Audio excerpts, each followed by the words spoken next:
आज की कहानी है भाग्य। यह कहानी चिल्ड्रंस बुक ट्रस्ट के द्वारा प्रकाशित पुस्तक भारत की लोक कथा निधि से ली गई है, जिसके लेखक हैं शंकर। बहुत समय हुआ एक बूढ़ा जुलाहा था जो शिवजी का बड़ा भक्त था। उसे ईश्वर से प्रार्थना करते 25 वर्ष हो गए थे कि उसे आराम और सुख से रहने के लिए काफी धन मिल जाए। वह बड़ी कर्तव्य भावना से प्रतिदिन सुबह शाम शिव मंदिर जाता। वहां वह चुपचाप प्रार्थना करता, फिर मंदिर की 100 परिक्रमा करता। इसके बाद शिवजी की मूर्ति के आगे दंडवत प्रणाम करता और घर लौटता। हालांकि जुलाहा पिछले 25 वर्ष से ऐसा कर रहा था, लेकिन उसके धनी होने के कोई चिन्ह अभी भी दिखाई नहीं दे रहे थे। परंतु उसका ईश्वर पर विश्वास फिर भी अटल था। उसे पूरा भरोसा था कि शिवजी उसे अवश्य एक दिन धनी बना देंगे। बड़े धैर्य से वह उस दिन की प्रतीक्षा कर रहा था। बेचारा जुलाहा बूढ़ा होता जा रहा था। उसका स्वास्थ्य भी अधिक अच्छा ना था। दिन में 2 बार मंदिर की 100 परिक्रमा करना उसे काफी थका देता था। यहाँ तक कि उसे चलने के लिए छड़ी की सहायता लेनी पड़ती थी। स्वर्ग में बैठे शिवजी ने जुलाहे की पुकार सुनकर भी उसकी सहायता के लिए कुछ न किया। लेकिन उनकी पत्नी पार्वती जी को गरीब जुलाहे पर बड़ी दया आई। एक दिन उन्होंने देखा कि मंदिर की परिक्रमा करते करते वह गिरने ही वाला था।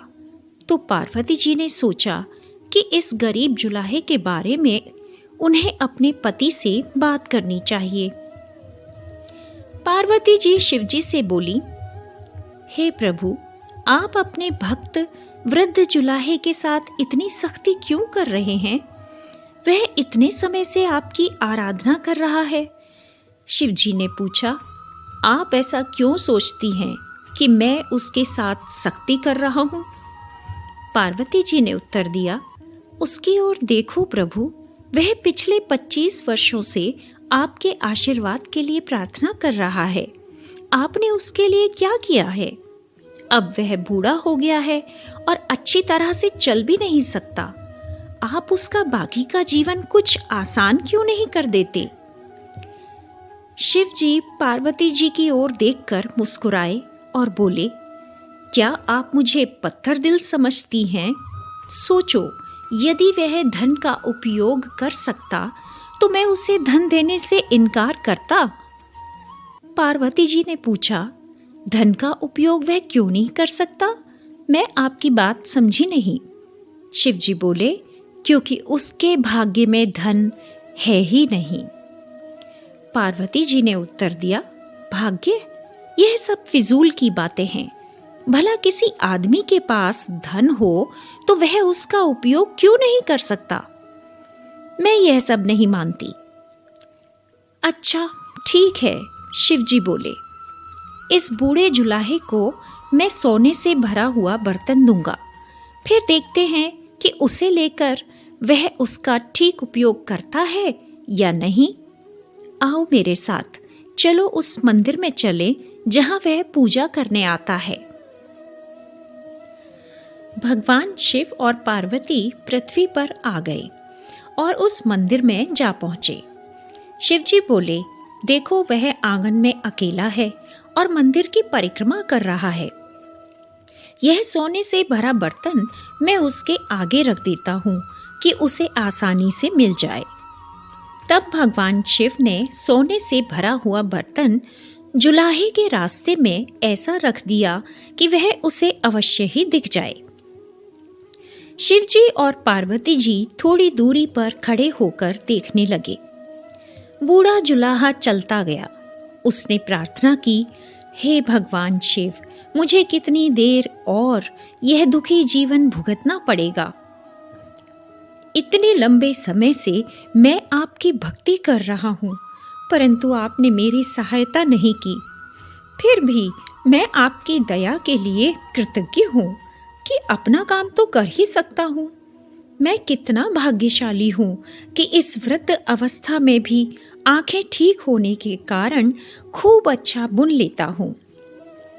लेकिन तभी उसके मन में एक बड़ी डरावनी बात आई। विचार इतना भयानक था कि वह एक क्षण के लिए मूर्तिवत खड़ा रह गया। उसने सोचा, यदि कहीं मेरी आंखों की ज्योति चली जाए तो मेरा क्या होगा? मैं अपनी जीविका कैसे कमाऊंगा? मंदिर कैसे आऊंगा? मैं कपड़े ना भी बुन सकूं, लेकिन मंदिर में प्रार्थना करने तो अवश्य आऊंगा। पर क्या मैं मंदिर की परिक्रमा कर सकूंगा? हाँ, शायद मैं कर सकूंगा। ठीक है, कोशिश करके देखता हूं। मैं इस तरह चल लूंगा।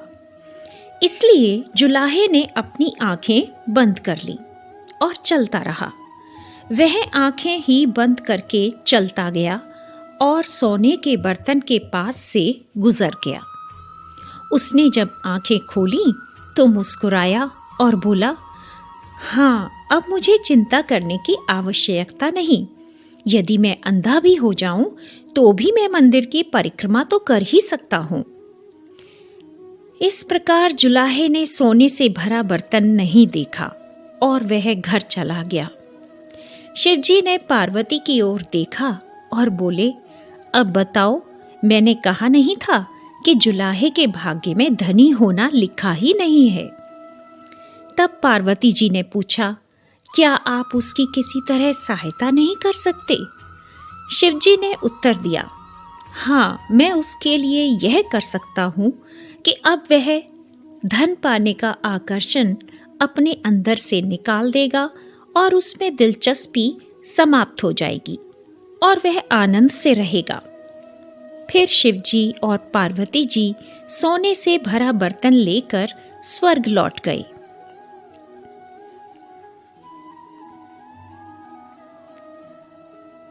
अभी आप सुन रहे थे भारत की लोक कथा निधि पुस्तक की कहानी भाग्य।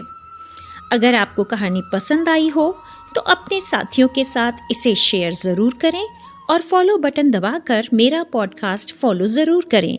धन्यवाद।